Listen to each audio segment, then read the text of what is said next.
Muy buenas, hoy nos sumergimos en la historia de los primeros diáconos. Y ojo, porque es una historia que empieza con algo súper práctico, pero que esconde una misión, mucho más profunda de lo que parece. Es de esas historias que, cuando las miras de cerca, te cambian un poco la perspectiva. Bueno, y para empezar a entender todo esto, lo primero es ir a la palabra misma. ¿Qué significa diácono? Viene del griego diakonos, que quiere decir servidor o ministro. Quedémonos con esa idea, la del servicio, porque es la clave de todo. Es como la semilla de la que va a brotar esta historia tan sorprendente. A ver, la cosa arranca con un problema muy real en la primera comunidad cristiana, el servicio de las mesas. Así, tal cual. Una tarea que a simple vista parece solo logística, ¿no? Pues resultó ser el punto de partida de algo muchísimo más grande. Y aquí es precisamente donde la cosa se pone interesante. ¿La misión de estos hombres era, sin más, organizar la caridad?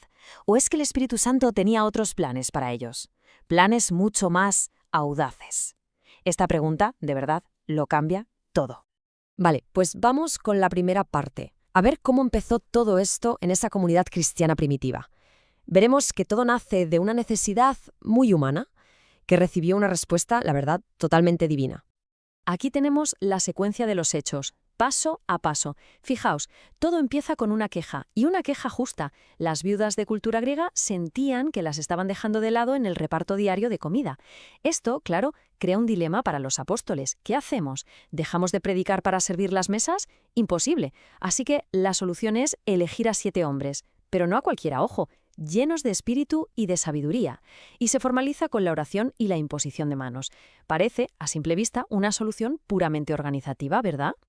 Pero claro, lo que parecía un simple arreglo administrativo acabó siendo una auténtica revelación del Espíritu Santo. Aquí es donde la historia pega su primer gran giro. Y aquí está la sorpresa. Fijaos en el contraste. La misión que se les asignó, atender a las viudas, una labor de caridad interna, y la misión que acabaron realizando casi al instante, una proclamación potentísima del Evangelio. O sea, pasaron de servir las mesas a anunciar al mundo entero. Y este es el punto clave, de verdad. La creación de los diáconos no fue un simple apaño administrativo, fue una revelación espiritual en toda regla. Era el espíritu, por así decirlo, rompiendo las barreras que a veces ponemos entre los distintos ministerios, ¿no? Como si dijera, servir y anunciar no son cosas separadas. Para entender bien cómo pasó esto, vamos a fijarnos en el primer caso, el del diácono Esteban. Su historia nos muestra cómo esta idea se hizo realidad de una forma, radical y muy potente.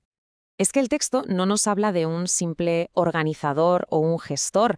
Nos dice que Esteban era un hombre lleno de gracia y de poder. A ver, esas no son las cualidades que buscas para alguien que va a gestionar la comida, ¿verdad? Son las cualidades de un testigo de la fe, de alguien con una autoridad espiritual tremenda.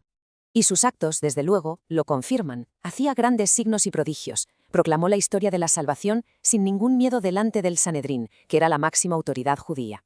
Se convirtió en el primer mártir cristiano, y en su último momento perdonó a quienes lo estaban matando. Hay una conexión directa, clarísima, entre cuidar de los olvidados y dar el testimonio más grande de todos. La historia de Esteban nos enseña algo fundamental. En la plenitud del servicio encontramos la plenitud del testimonio, es decir, que el acto de caridad más profundo y la proclamación de fe más valiente no se pueden separar, van de la mano. Vale, ahora pasemos al segundo ejemplo, el diácono Felipe, porque con él vamos a ver cómo esta misma dinámica va todavía más allá, rompiendo las fronteras de Jerusalén. El ministerio de Felipe, que había nacido para servir a las necesidades locales, literalmente se echa al camino. Cuando la persecución obliga a la comunidad a dispersarse, él no se esconde. ¿Qué hace? Se va a Samaria y predica. Y luego, en una jugada increíble guiada por el Espíritu, se acerca un alto funcionario etíope, le explica las Escrituras y lo bautiza. Acaba de abrir la fe al mundo. Y esto es importante. No es que se desviara de su misión de servir, no, fue su expansión natural. El servicio de Felipe, que empezó en las mesas de Jerusalén, acabó abriendo las puertas de la Iglesia hasta los confines de la tierra, demostrando que la caridad local puede tener un impacto universal. Bien, entonces, ¿qué sacamos en claro de todo esto? ¿Qué nos enseñan las historias de Esteban y Felipe sobre lo que de verdad significa el diaconado y, en general, el servicio cristiano?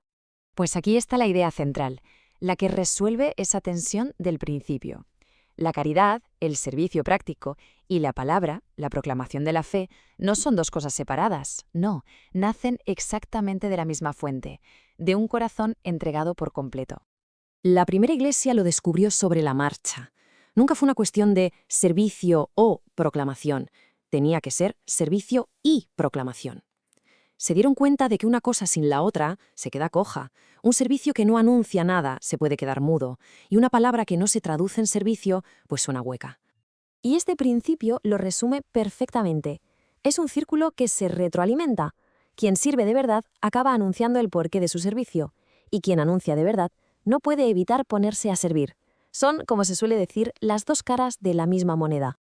Así que la historia de estos primeros diáconos nos deja con una pregunta que da que pensar. Al final, ¿quién sirve y quién anuncia?